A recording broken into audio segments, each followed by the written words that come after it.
un nume mai lung de atât nu puteau să găsească.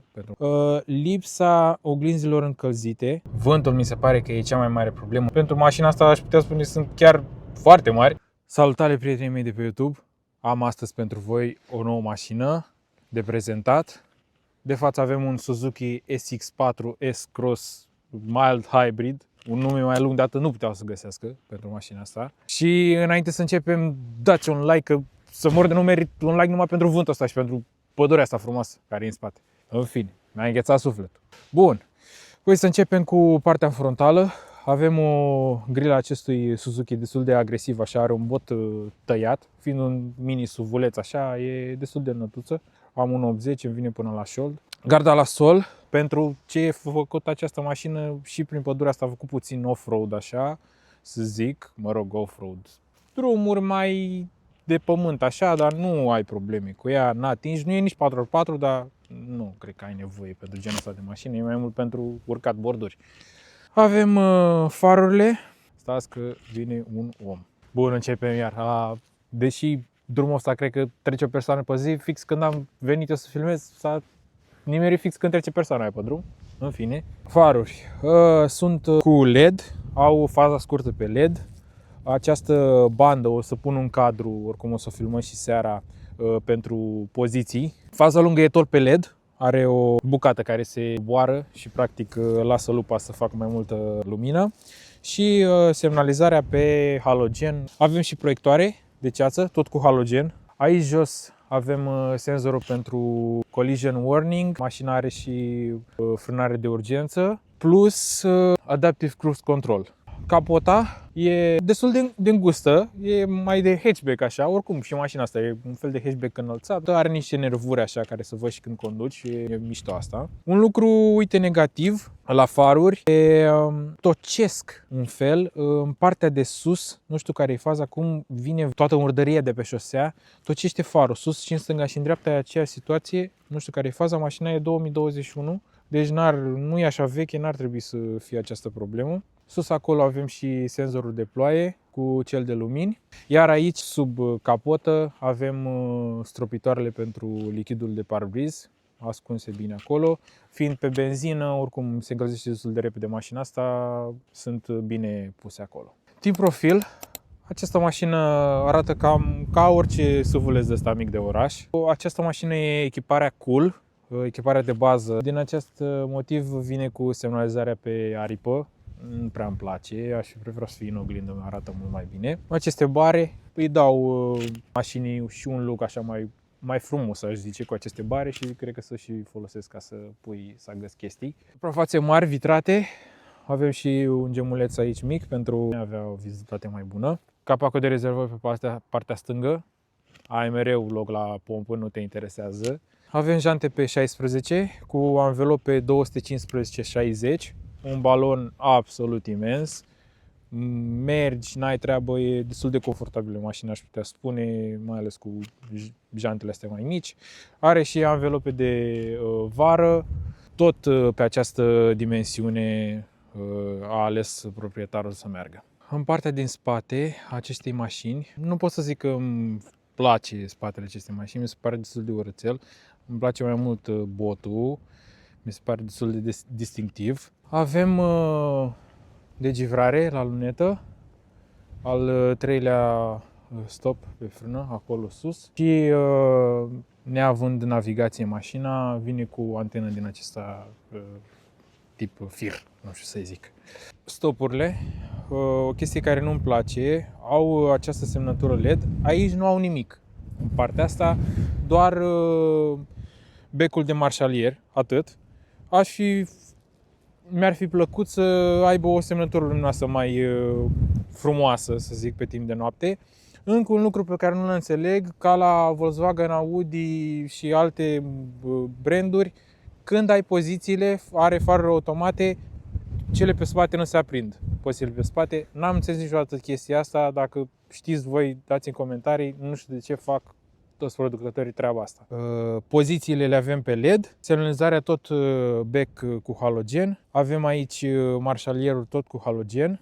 Becurile pentru plăcuța de imatriculare sunt pe LED. Și jos aici avem lampa de ceață care este tot pe halogen. Avem aici inscripționarea cu hybrid. Nu vă lăsați păcăliți, e mild hybrid, nu e full hybrid, dar asta o să detaliem mai mult la proba de condus.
La portbagaj avem 430 de litri până în această poliță de portbagaj și cu podeaua lăsată la maxim în jos. Rabatarea banchetei se face 60-40, sunt două mânere de partea de sus a banchetei și ajunge capacitatea de stocare a acestei mașini cu banchetele rabatate până la 1269 de litri.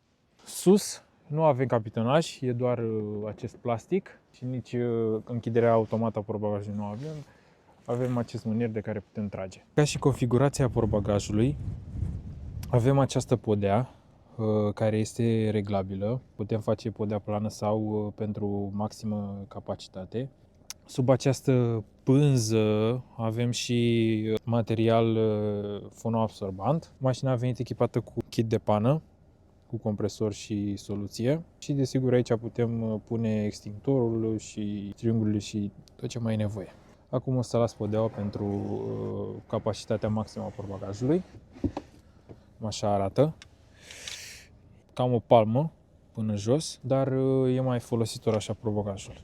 În ambele părți avem două compartimente de depozitare, unde mai poți ține lucruri, dar tot la fel acestea nu sunt capitonate, deci dacă ai lucruri din plastic sau lucruri tari, o să cam zângăne prin portbagaj. Avem și cârlic pentru plasă de bagaje. E super folositor când te duci la cumpărături și pui agăți cumpărăturile ca să nu se plimbe prin portbagaj. Aici este și lampa pentru lumina din portbagaj, destul de slabă, nu oferă o luminositate prea mare și desigur aici avem și priza de 12V, ce e un beneficiu super. La rabatarea banchetelor, această poliță nu prea ai ce să faci cu ea, nu există un spațiu de depozitare pentru ea, deci te va cam încurca. Pe fața de ușă din partea din față avem un plastic tare pe majoritatea ușii și se aude destul de urât, dar destul de calitativ mașina asamblată. Mânerul de deschidere al ușii. Aici avem controlul pentru oglinzile electrice. Un minus la această mașină e destul de enervant, aș putea spune. Lipsa oglinzilor încălzite. E un minus destul de mare din punctul meu de vedere. Se aburesc sau chiar și acum, dacă vedeți, au gheață pe ele, nu ai ce să le faci decât să le ștergi manual.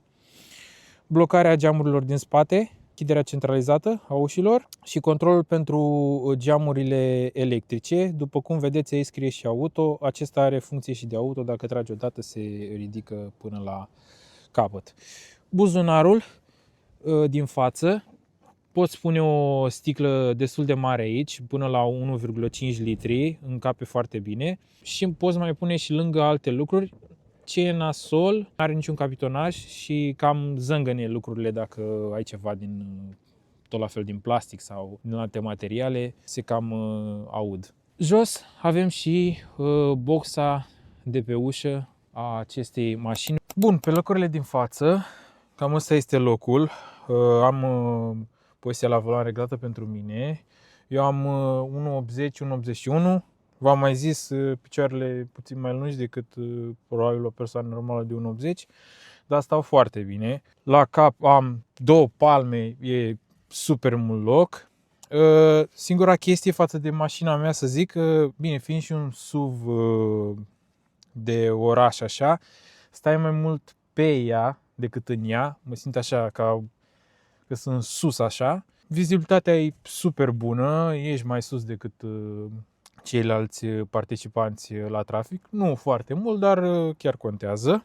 Avem și reglaj al volanului, și pe înălțime și pe adâncime. Scaunele. Reglajul scaunelor se face foarte ușor. Această manetă reglează spătarul. E fix, poți să faci și schema aia, să dai așa în spate. De aici înălțăm scaunul sau îl coborâm. Și avem aici o bară care ne permite să mișcăm scaunul înainte sau înapoi. La interior, la partea din față, bordul este dintr-un tot la fel plastic tare, același ca pe ușă. Singura porțiune unde este un plastic mai moale este aici și în partea asta la pasager, doar bucata aceasta. Gura de ventilație din partea stângă se poate închide sau deschide și ajusta de aici. Jos avem proiectoarele de ceață, dezactivarea start-stop-ului, dezactivarea ESP-ului. Aici e setarea pentru frâna de urgență, are și această opțiune, frânează singură. Dacă vrei să frâneze mai din timp sau când ești mai aproape de mașina din față, pentru București cred că e mai bine când o pui pe nier, sincer, sau să o dezactivezi cu totul. Jos avem și acest loc de depozitare care e destul de adânc. Bordul e unul destul de simpluț. Avem turometru și vitezometru cu temperatura și cât avem în rezervor. Avem computer de bord. În partea din stânga, pe acest buton, putem selecta tripul. După cum vedeți, se schimbă în A și în B. Iar din partea din dreapta, pe lângă luminositatea bordului pe care o facem rotind, putem și trece prin meniuri. După cum vedeți, average-ul, range-ul, every speed, cât carburant am salvat cu start-stop și partea de motor, bateria sistemului mild hybrid și cum se duce puterea la fiecare. Desigur avem și ceas și temperatură exterioară. Dacă ținem apăsat pe acesta, câteva secunde o să ne apară acest meniu unde putem să schimbăm diferite lucruri din meniul mașinii.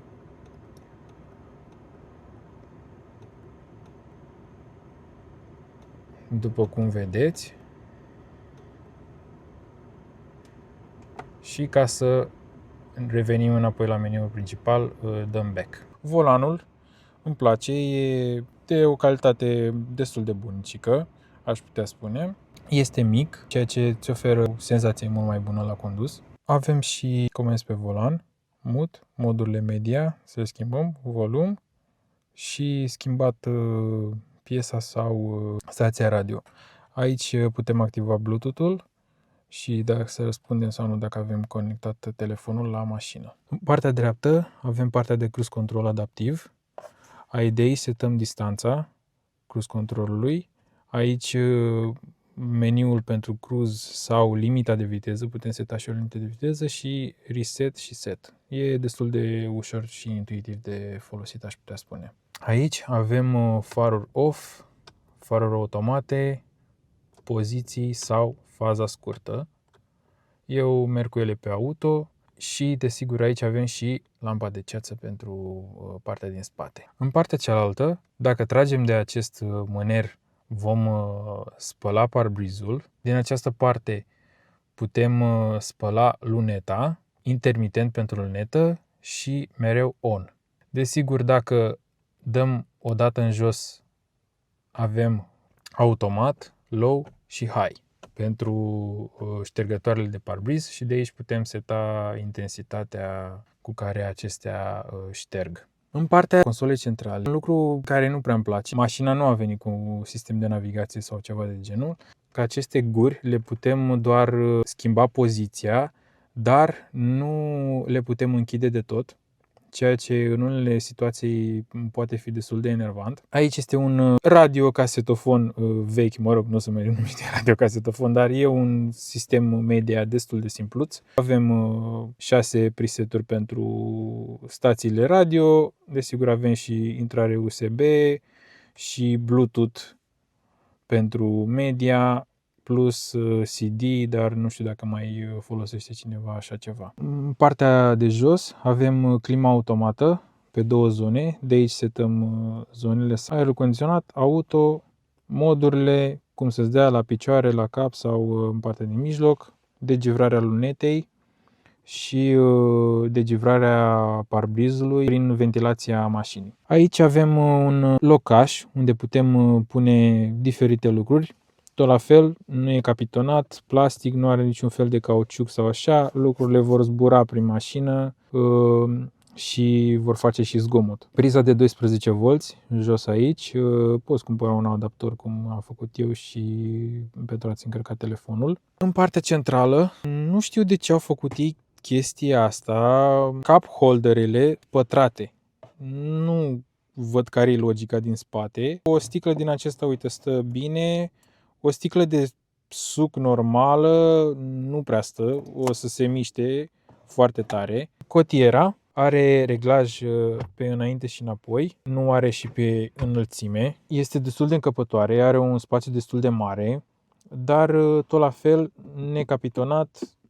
Lucruri, dacă ai lucruri din plastic sau așa, o să-ți cam zângăne prin mașină. Jos acolo avem și USB-ul pentru dacă ai stick cu muzică sau dacă vrei să te conectezi prin USB. Torpedoul este destul de încăpător, e destul de măricel, îți intră multe lucruri acolo, nu se poate încuia.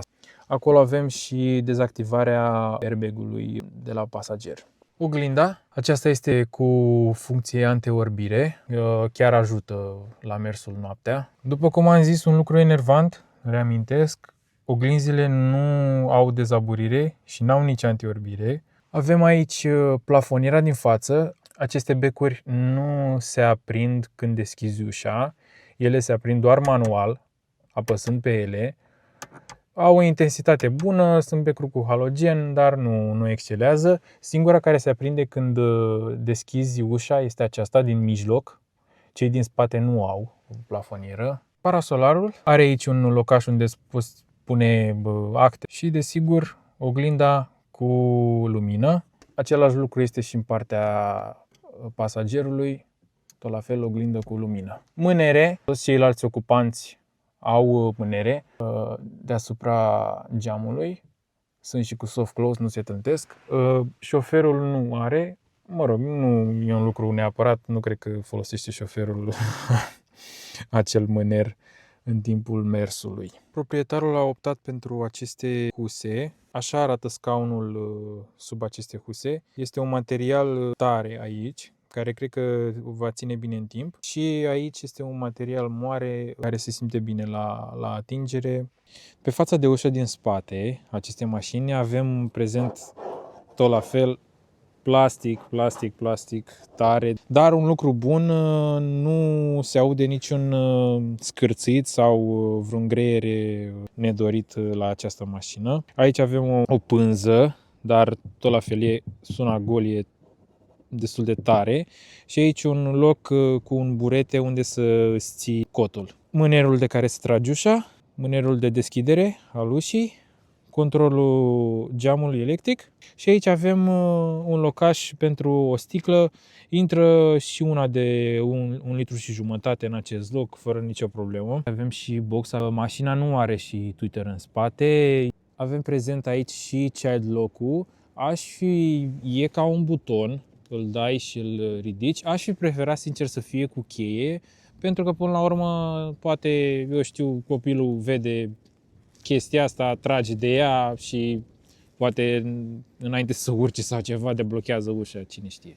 Avem prezent în partea din spate și Isofix, fără căpăcele, deci e destul de facilă punerea unui scaun de copil. Materialele sunt destul de bune, cred că rezistă foarte bine în timp. Partea asta din mijloc e mult mai moale și se simte destul de bine la atingere. Bun, pe locurile din spate, în această mașină, avem cam o palmă. Scaunul din față e reglat pentru înălțimea mea și o palmă la cap. Dacă stai super drept în această mașină, ai impresia că dai cu capul așa de plafon. Mi se pare că trebuie să stai un pic mai cocoșat ca să te simți bine. Spațiul la picioare e arhi-suficient. Prinderile pentru scaunul din față nu sunt intruzive deloc în spațiu pentru picioare. Stai foarte bine. Desigur avem și, o să vedeți, tunel din centru e destul de mic. În această mașină au călătorit și 3 persoane. Nu cred că excelează la asta, nu e foarte, foarte lată mașina. Dar cred că stai ok la un drum lung. 3 persoane, dacă sunt mai micuțe, e ok.